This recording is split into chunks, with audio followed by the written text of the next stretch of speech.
Whenever the laws of any state are broken, a duly authorized organization swings into action. It may be called the state police, state troopers, militia, the rangers, or the highway patrol. These are the stories of the men whose training, skill, and courage have enforced and preserved our state laws.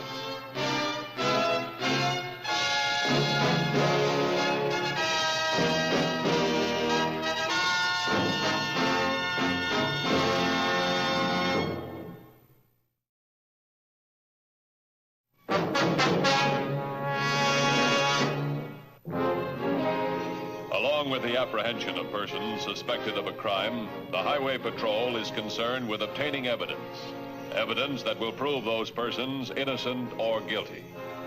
In the trial of murder suspect George Crenshaw, the evidence seemed to indicate guilty, until a young artist named Molly Weems headed for the office of the Highway Patrol to give new information concerning the murder of which Crenshaw was accused. Citations for double parking. I'm a police reporter, remember? I'm looking for news. Sorry, Joe. I don't know. Every day there's murder, robbery, hijacking. But when I come on duty, crime takes a holiday. Maybe you should join the patrol. Yeah, that's what my editor's beginning to think.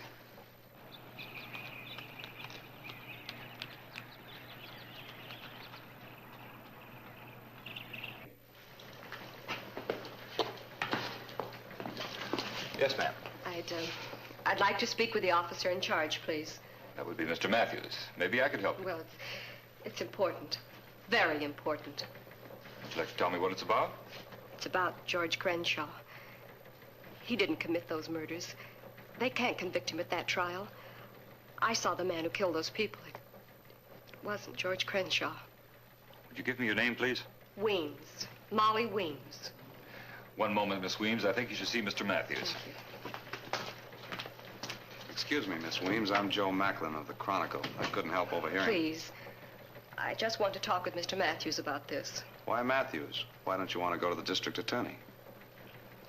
I don't know. I live pretty far out in Sunrise Park. The Highway Patrol covers that area. I see. Miss Weems, I'm Matthews. Won't you come in, please? Dan. I'll see you later. Can I talk to them for a minute?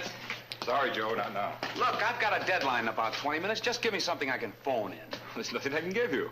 You heard her. She said that Crenshaw didn't kill those people. She saw somebody else do it. She could be wrong. Yeah, but if she isn't wrong, I lose out on the news beat. Oh, look, come on. I can get a photographer down here in 5 minutes. At least let me get some pictures before deadline time. No pictures. Not without permission. Well, Matthews is right in his office. Can't we get permission? You know better than that, Joe. He's questioning a witness. That Crenshaw trial is big news. It's been big news for weeks. It looks like a sure conviction. Just let me get something. Sorry, Joe. Not now.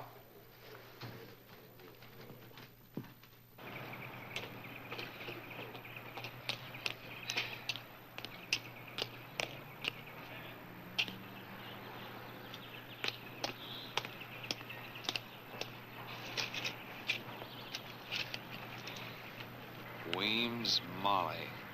1233 Sunrise Drive, Sunrise Park. Sunrise Park.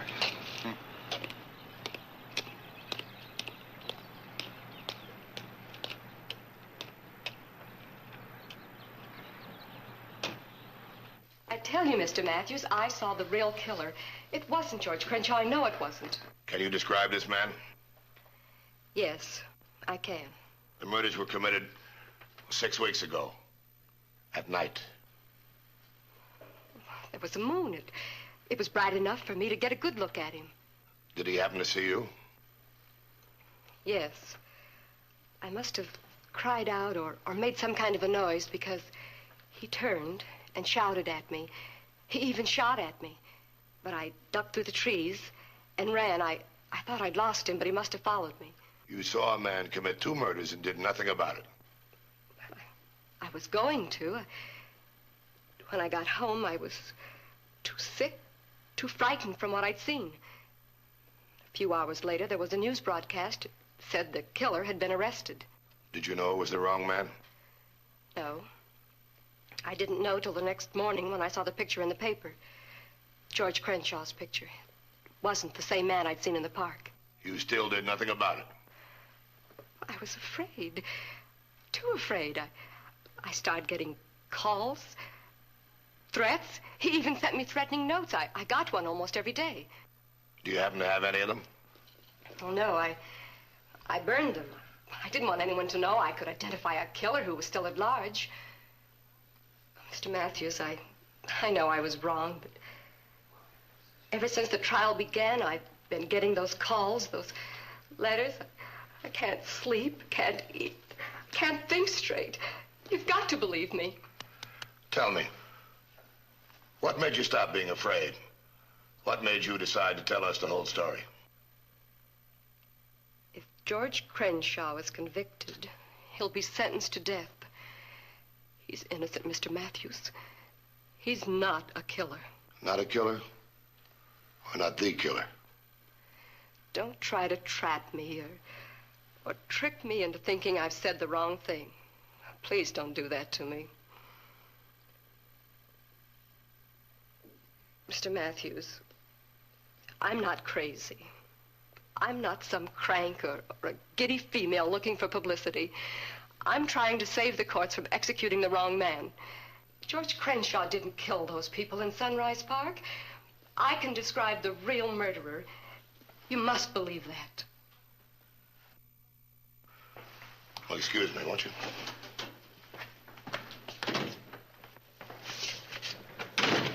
Corey, run a check on the Weems girl. Where she's from, how she lives, where she lives, who her friends are. Also get me a record of the Crenshaw trial, will you? Oh, I want some mugshots. And brief the DA on this. Right. Think she's telling the truth? If she's not, she's going to a lot of trouble for a phony story. And so are we.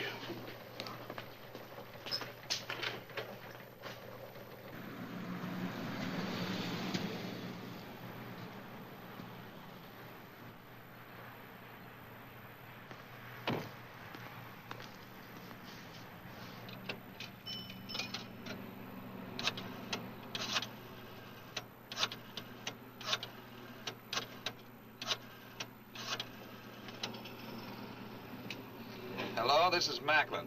Give me the rewrite desk. Yeah, make it fast. Harry, Macklin. Something's breaking on the Crenshaw case again. Take this down, will you? Ready? Okay. With the jury still contemplating the fate of George Crenshaw, an attractive mystery girl identified as Molly Weems, Weems, W-E-E-M-S, 1233 Sunrise Drive. Yeah, Sunrise Drive. Appeared at Highway Patrol headquarters this morning to claim that Crenshaw was innocent of the killings for which he was on trial. You got that? Okay, now here's some more. While Joe Macklin relayed his story to the Daily Chronicle, the Highway Patrol worked to authenticate Molly Weems' story. Every statement she made was noted and compared with the evidence established at the Crenshaw trial. Her description of the killer was checked against the mugshots of known criminals. When she could not identify any of the photos, it was arranged for her to testify before the district attorney.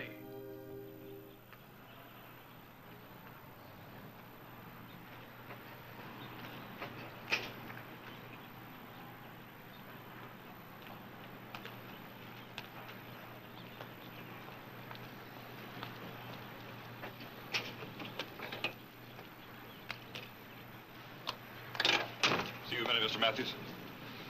The DA's expecting us. We're late now. This may save you a trip. Excuse me. All right. 3040 just checked in. They've been questioning Miss Weems' landlord. What'd they find out? She's only lived on Sunrise Drive about 5 months. Her hometown is North Winston. North Winston. You've heard of it, all right. It's George Crenshaw's hometown, too. That's only a whistle stop. 200 or 300 people. Small enough for them to have been neighbors or good friends.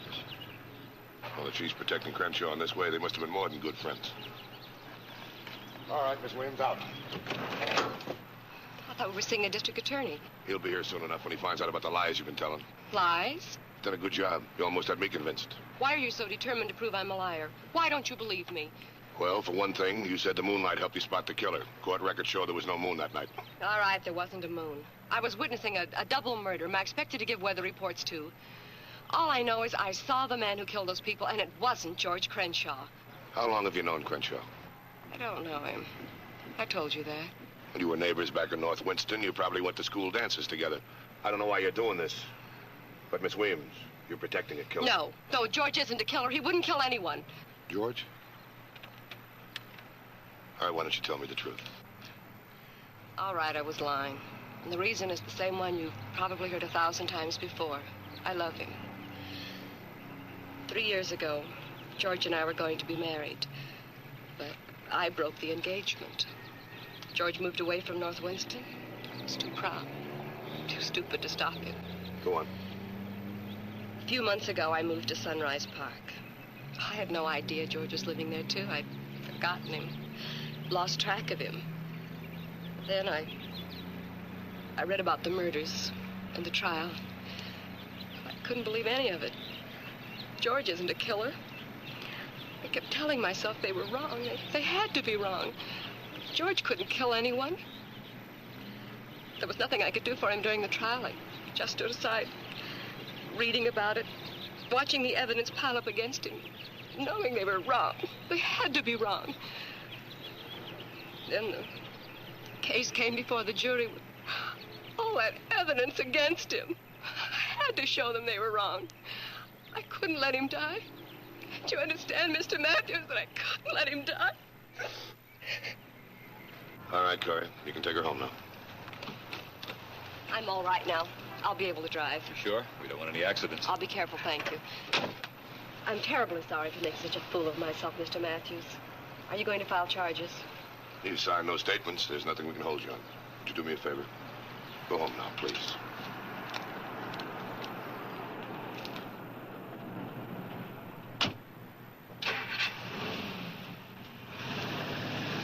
Hey, Dan.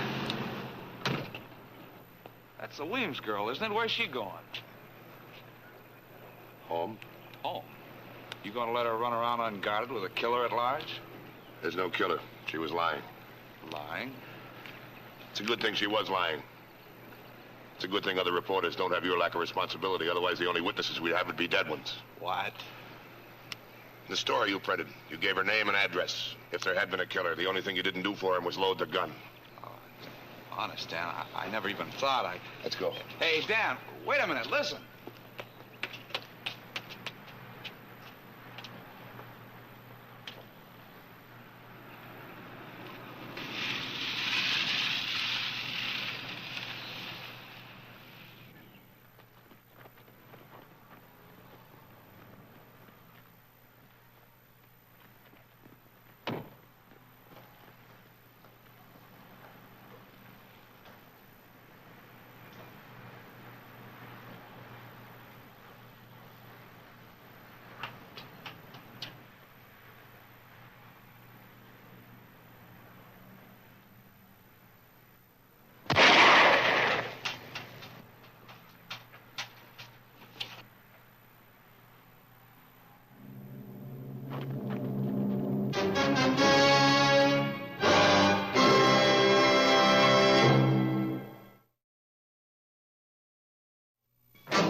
Learning that Molly Weems had admitted her story was false, reporter Joe Macklin drove to her house for an interview.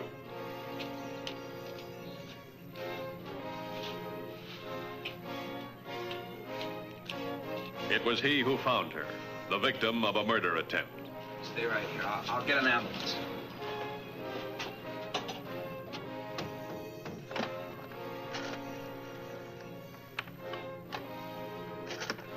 Within 20 minutes, Molly Weems was on her way to the hospital, and the highway patrol was investigating the shooting.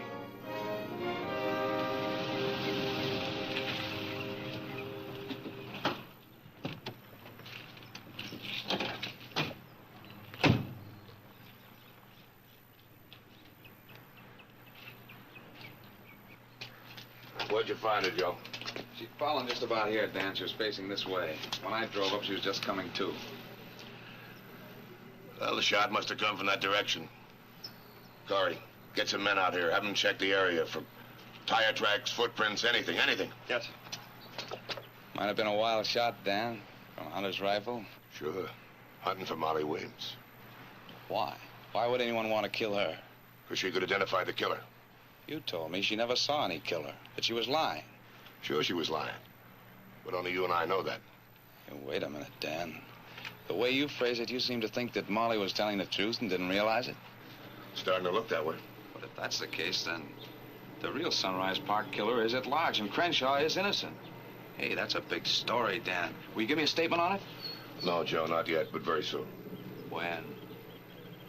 Sooner than you think. The bullet that might have killed Molly Weems was identified as a .30-30 rifle slug, but there was no direct lead to the owner of that rifle.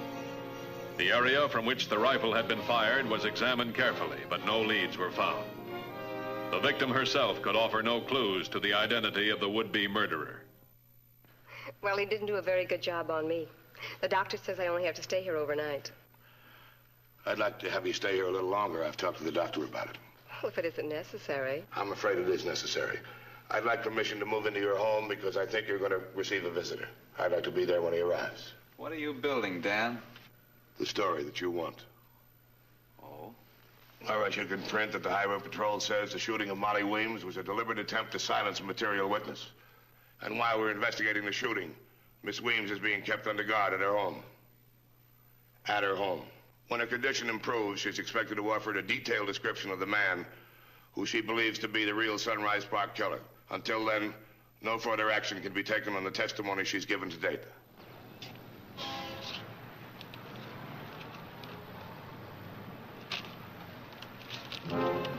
It wasn't long before the story took effect. While the Highway Patrol waited, the man who shot Molly Weems made his way to her house.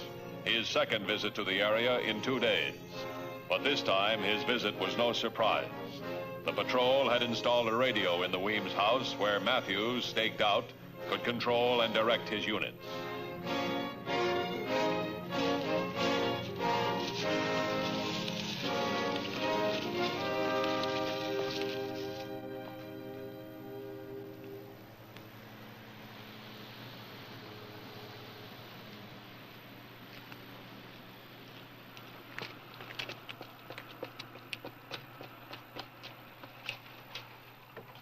What's wrong out there?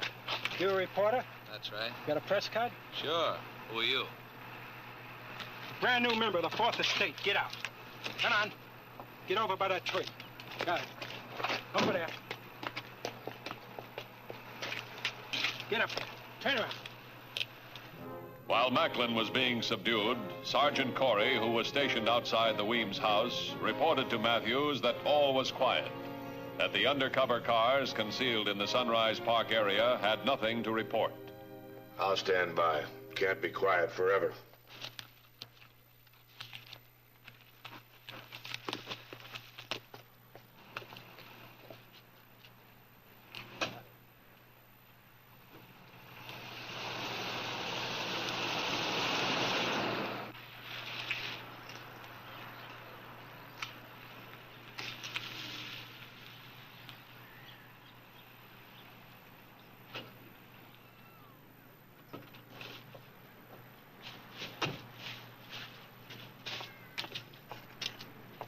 Hi. 1 minute.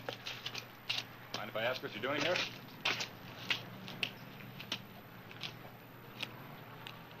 You with the Chronicle? That's right. Where's Joe Macklin? He usually covers a police beat in this area. Well Joe, he's on another assignment. You know, feature stuff. What's your name?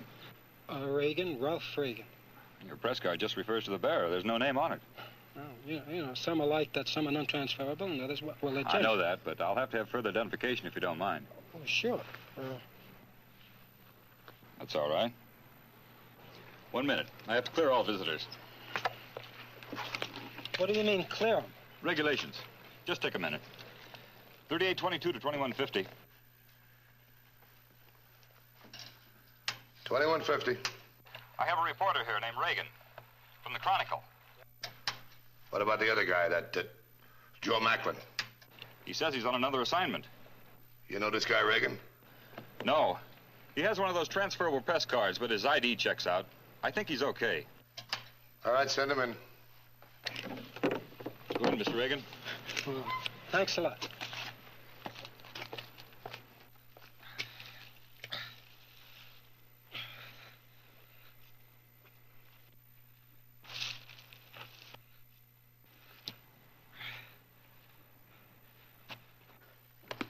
Sit down, Reagan, sit down. Nice to have somebody to talk to. What do you say to a cigarette? Thanks. My first story, I guess I'm kind of nervous. Not used to this police beat. Oh, I see. Here. Try again. Thanks. Nothing to be nervous about. I suppose Macklin's briefed you on the whole story. No, he hasn't. You see, I was sort of a last-minute replacement. Well, look, if Miss Weems isn't going to be here, I don't want to bother you anymore. That's all right. Sit down. Enjoy your cigarette, kid. Did you expect to find her here? I told you, I wasn't filled in on this story at all. In fact, this is my first outside assignment. Oh, I see. Hey! Give me a hand, will you?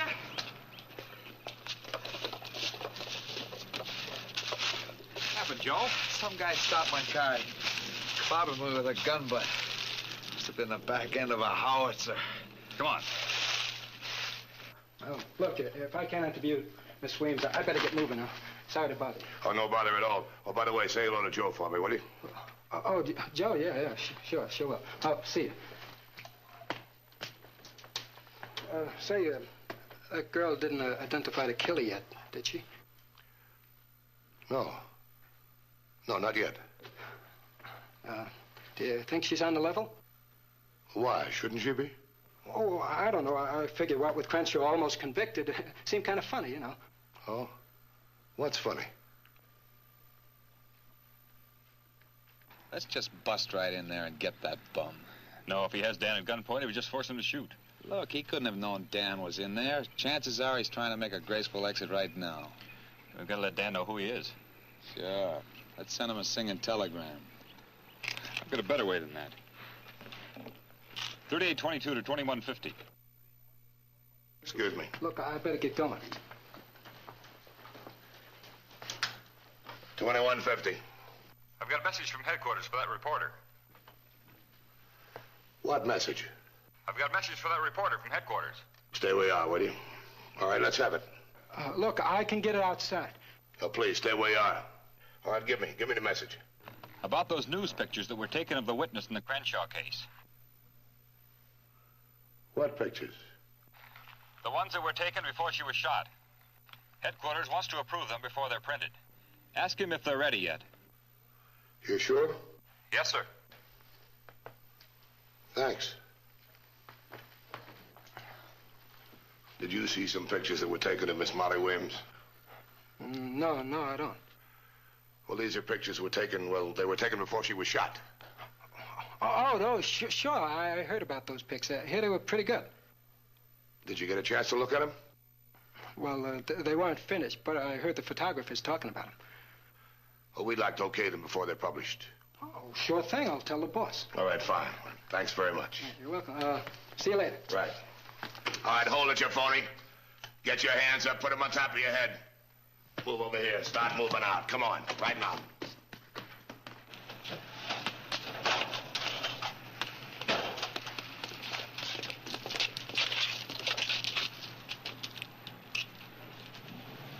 Some newspaper, man. Give me my card. Oh, look at this little beauty. Oh, that's pretty. You could have done a nice, quiet job when Miss Weems with us. Better than your Sunrise Park job. How'd she know? How'd that Weems dame know it was me in the park? She didn't. She couldn't identify you. She could. And who did? You did. Move.